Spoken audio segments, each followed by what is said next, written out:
खुदावंद यीशु मसीह नासरी के ज़िंदा जलाली क़ुद्दूस और मोतबर नाम में आप सबकी सलामती हो। आज हम जिस टॉपिक पर बात करने को हैं वो कुछ यूँ है कि अगर पाकिस्तान और इंडिया की एटमी जंग होती है तो उसमें मसीही लोग क्या कर सकते हैं या मसीहियों को क्या करना चाहिए। आजकल जिस तरह अफरा तफरी का दौर है और हर तरफ जंग का समा है, हर इंसान सोच रहा है कि मुझे क्या करना है, मुझे किस तरह अपने बीवी बच्चों की जान बचानी है। कुछ लोग तो तहखाने बना रहे हैं, अलग अलग किस्म की तजावीज़ की जा रही हैं। तो यहाँ पर लम्हा फ़िक्रिया है कि मसीही कौम को क्या करना चाहिए अगर पाकिस्तान और इंडिया की जंग होती। चूँकि जब से कायनात मार्ज़ वजूद में आई है तब से दुनिया में बहुत सी जंगें हो चुकी हैं। इंसान ही का दुश्मन बना हुआ है।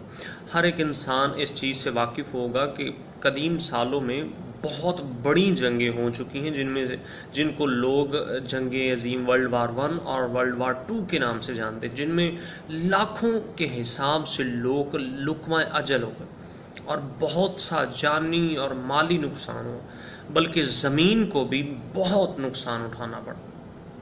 बहुत से बड़े तज्ज़िया नगारों का कहना है कि अगर पाकिस्तान और इंडिया की इस बार एटमी जंग होती है तो ये जंग ना तो घंटों की होगी, ना दिनों की होगी, ना हफ्तों की, ना महीनों की, ना सालों की, नहीं बल्कि ये जंग सेकंड्स की होगी। और अगर ये जंग होती है तो इस एशिया के ख़ित्ते में या इस बरे सगीर के ख़ित्ते में ज़िंदगी का नामो निशान जो है वो नापैद हो जाए। यहाँ पर ज़िंदगी का नाम भी नहीं रहेगा। तो यहाँ पर सोचने का जो लम्हा है या सोचने के लिए जो नुक्ता बचता है वो ये है कि मसीही कौम क्या करे, क्योंकि जब से मसीहत की बुनियाद डाली गई है, खुदावंद यीशु मसीह नासरी सौदे आसमानी कर गए, उसके बाद से लेके आज तक मसीही कौम के लिए जंगें कोई नई बात नहीं है। जब से मसीहत का आगाज़ हुआ तब से लेके मसीहियों पर हमले होते रहे, मसीहियों पर तशद्दुद, बहुत जुल्म इन पर ढाए गए। इसलिए इनके लिए ये जंगें कोई नई बात नहीं है, क्योंकि हमें हमारे आकाए नामदाद फ़ख्र मौजूदात कुल आलम कुल खुदावंद यीशु मसीह नासरी ने आज से हज़ारों साल कबल 2000 साल पहले बता दिया था, जब उनसे उनके हवारियों ने, जब उनसे उनके शागिर्दों ने पूछा कि ऐ मेरे मालिक, ऐ हमारे खुदावंद, ऐ हमारे आका खुदावंद यीशु मसीह नासरी जी, हमें फरमाइए, हमें बताइए कि आपके आने और दुनिया के अखीर होने के क्या निशानात होंगे। तो खुदावंद यीशु मसीह नासरी ने अपनी ज़ुबान अक़दस से फरमाया कि ख़बरदार कोई तुमको गुमराह ना करने पाए, क्योंकि बहुतेरे मेरे नाम से आएंगे।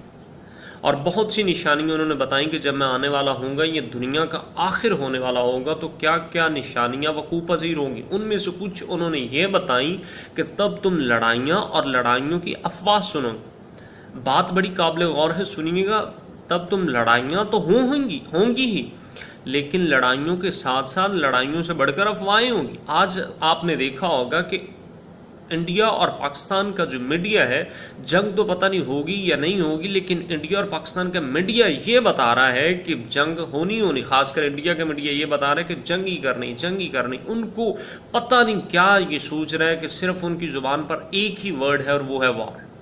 हर तरफ जंग का समा वो बांध रहे, यानी लड़ाइयाँ तो होंगी ही, पता नहीं कब होंगी, लेकिन अफवाहें उससे ज़्यादा होंगी। फिर खुदावंद यीशु ने कहा कि इस कौम पर कौम और सल्तनत पर सल्तनत चढ़ाई करेगी, लेकिन ये मुसीबतों का आगाज़ ही होंगी, तब इब्ने आदम का आना नहीं होगा। ये अभी मुसीबतों का आगाज़। और हमारे खुदावंद यीशु ने हमें हमेशा की तसल्ली देने के लिए ये कहा है कि जो कोई आखिर तक बर्दाश्त करेगा ज़िंदगी का ताज वो पाएगा। ये अभी मुसीबतों का आगाज़ ही, हमें डरना नहीं है। बहुत से लोग दुआएं कर रहे हैं, जी जंग ना हो। दुआएं करना बुरी बात नहीं है, लेकिन ये दुआ करने के बजाय कि खुदावंद जंग ना हो, बल्कि ये दुआ कीजिए कि खुदावंद हमें अपने ईमान पर पुख्ता रहने का भारी फजल बख्शे, ताकि जब हमारा खुदावंद, हमारा बादशाह, बल्कि बादशाहों का बादशाह जब आसमान पर से आए تو ہم ہوا میں اڑ کر اس کا استقبال کر سکیں. ہم ایسے لوگ نہیں ہیں, یہ ایسی قوم نہیں ہے جو ایک بار مر گئے تو فنا ہو جائیں گے, بلکہ ہمارے لیے زندہ امید ہے کہ اگر ایٹم بم گرے, ہائیڈروجن بم, کوئی بھی ہم پر گرے, ہم پر حملہ کرے, تو ہم زندہ ہوں گے, کیونکہ ہمارا منجی, ہمارا مالک, ہمارا خالق, ہمارا پروردگار جو ہے وہ زندہ ہے, بلکہ مردوں میں سے زندہ ہوا اور پہلے اٹھا ہے. تو ہمیں زندگی کی امید ہے اور ہم اڑ کر اس کا ہوا میں استقبال کریں گے.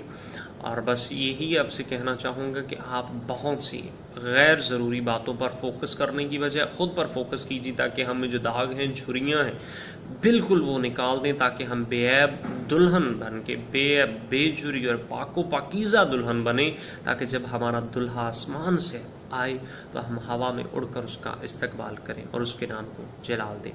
خدا آپ سب کو بڑی برکت دیں. آمین.